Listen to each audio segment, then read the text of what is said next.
Following a less than impressive effort to port Tony Hawk's Pro Skater onto the Game Boy Color, Vicarious Visions were selected to handle a Game Boy Advance port of Pro Skater 2, which would become their first game for the system.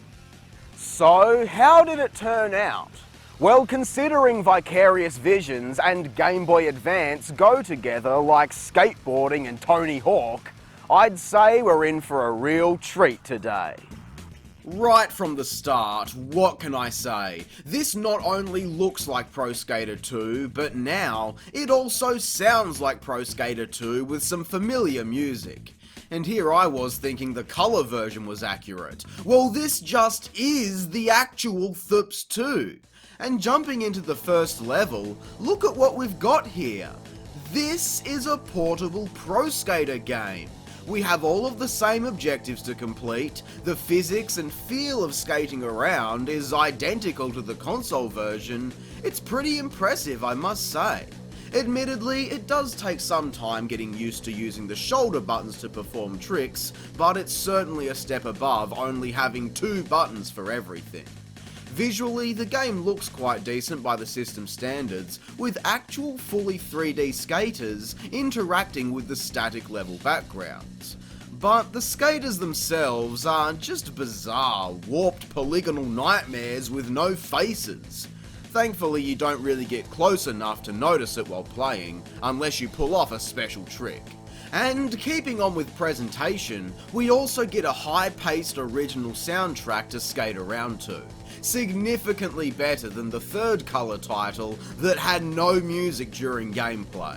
It's amazing how much these games are transformed by their soundtracks, it really is.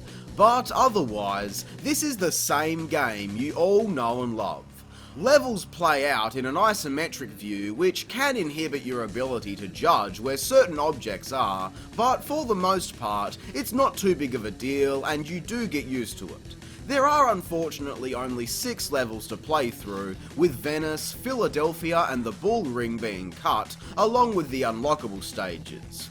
But what we do get here are mostly identical to their console originals. The biggest difference is probably the New York level, which lacks the large hidden area in exchange for a high wire grind section for a hidden tape. This is probably the most difficult objective in the entire game, by the way. Even maxing out a lot of my stat points, I still can't get the damn thing.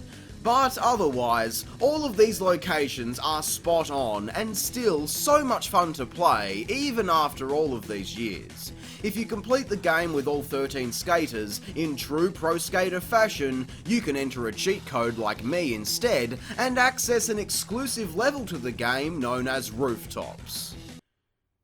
It's terrible. So let's instead marvel over the fact that even Spider-Man is here. Vicarious Visions really did such a great job porting this game over to a weaker system. Aside from the sometimes unnatural feel of the camera and controls, only because I'm so used to the original versions, you could almost fool me to think that I was playing this on my beloved PlayStation. Pro Skater 2 on Game Boy Advance gets 5 out of 10. I'd have to say that the biggest letdown here is the missing levels. But I really don't want that to sour what is such an awesome port of this game. Time for us to fast forward a year and take a look at Pro Skater 3. Released alongside the Xbox version of the game, we're again greeted with a familiar look, sound, and significantly improved graphics. Character models this time are actually textured, so all of their features are much more defined. Same case for each of the levels as well, which look tremendous. Nice vibrant colour palettes and overflowing with tiny details. The levels are even filled with pedestrians and vehicles. It's actually incredibly impressive to see both the sharp increase in quality a year can make, but also how well the system handles this stuff. It runs so smooth despite everything going on, so on top of the solid foundation set with the previous game, we've now got an industry-leading standard of quality the series was known for in its prime as the cherry on top. And I couldn't be fucking happier. Even Creator Skater makes its portable debut. Though it certainly leaves much to be desired, it's definitely another welcome addition for this game. Again, we only have 6 levels to visit all up. The Foundry, Suburbia, Rio, the airport, Los Angeles and Tokyo. All of which, despite being very faithful, are not afraid to alter certain aspects to create something new and fun. Los Angeles, for example, still includes the earthquake, while it may work in a different way. And the airport includes an outdoors section where you can skate inside of a dismantled plane. So while it's obviously disappointing to see some of the best levels excluded, it's also exciting seeing the levels we got with some fresh variation. Completing the game unlocks Sponsor Mode. This is the same campaign over again, just with harder objectives. I guess it's a neat way to add some replayability, but it's actually more like a curse. This franchise has always had a hard-on for making you replay the game over and over again with every character, just to unlock some mildly interesting secrets. Well now, that entry fee has been doubled, so I hope you brought your Game Shark, cause fuck doing that for real. With each time you complete both the normal career goals and sponsor goals, you unlock a new reward. New skaters such as Wolverine and Sean Palmer, but you also unlock the Zone, which is this game's exclusive secret level. When you first unlock this place, it's actually pretty shit. Not much you can really do, and most of the level is inaccessible. However, the more skaters you complete both career modes with, the more enhancements open up in the Zone. Speed boosts, moon gravity and rail switches, so in the end, it actually transforms into a ridiculously fun and highly addictive skateboard playground. I didn't want to stop messing around here, it can just be so silly at times. But it's also an early concept for a theme we'd eventually see later on in the franchise, with levels that are upgraded over time. All in all, this is a very solid game.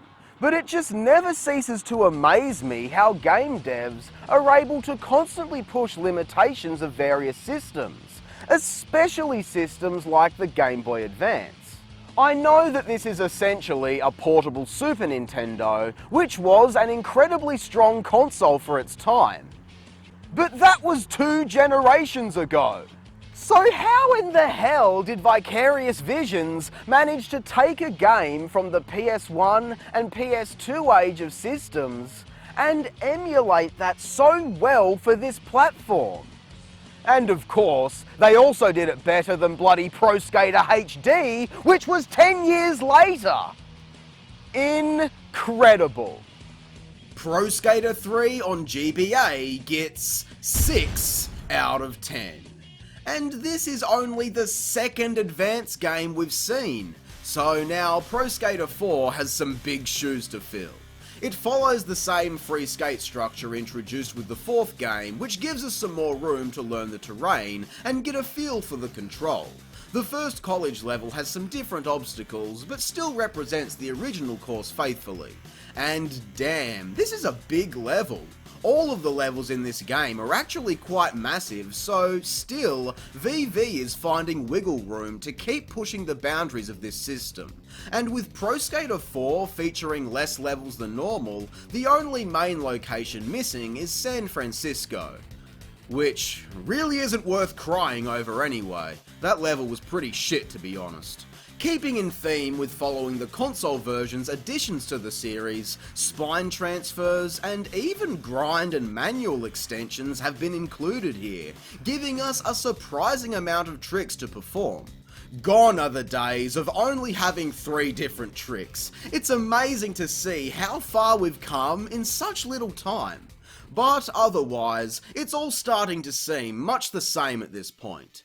Unfortunately, Pro Skater 4 falls into the trap of its PS1 counterpart, which if you recall, was also developed by Vicarious and featured way too many objectives based around getting a high score. That's really all you did in that game, was just repeat the same high scores over and over again. Trust me, it wasn't fun. I can excuse it somewhat on Game Boy, and it's not as bad, but there is still this lingering idea that high scores are all you need to make a good game in the franchise. Once you've completed a certain amount of objectives in each level, you can start completing the pro challenges as usual. These are simplified even beyond the PS1 downgrade, and some of them are actually a bit shit. But the core idea is still very solid. With each of these you complete, you can unlock your standard cheats and hidden characters, but for the exclusive secret level, a new challenge awaits. If you're a fan of Grand Theft Auto 3's hidden items, then you'll probably enjoy this. Across each level are some of these packages that you need to collect. Thankfully, most of them are easy to pick up during normal play, with some of the harder to reach items only appearing in the hard pro career returning from the previous game. And even then, it's still not an overly difficult task to find them all. When you do, you'll unlock the zone. A different zone than before. No upgrades this time around, and to be honest, I don't think there was any actual effort put into this course either. It's probably one of the worst Tony Hawk levels in existence. But at the end of the day, Pro Skater 4 on GBA is still a very decent game.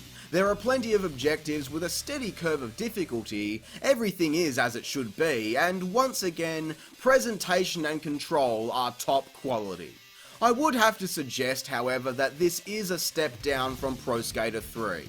It's still good and I enjoyed playing it, but the lack of attention to varied objectives across each level, combined with unsatisfying rewards, sends this one back down. Pro Skater 4 gets 5 out of 10. For what it's worth, this game shits all over the PS1 version, which is nice to see. But hopefully as we move into the underground handheld titles, we can continue to see that quality climb. But that will have to wait until tomorrow. So until then, I hope you enjoyed the video. If you did, be sure to leave a like, subscribe and share. I'm Square Eye Jack and I hope you have a great fucking day. Thanks for watching.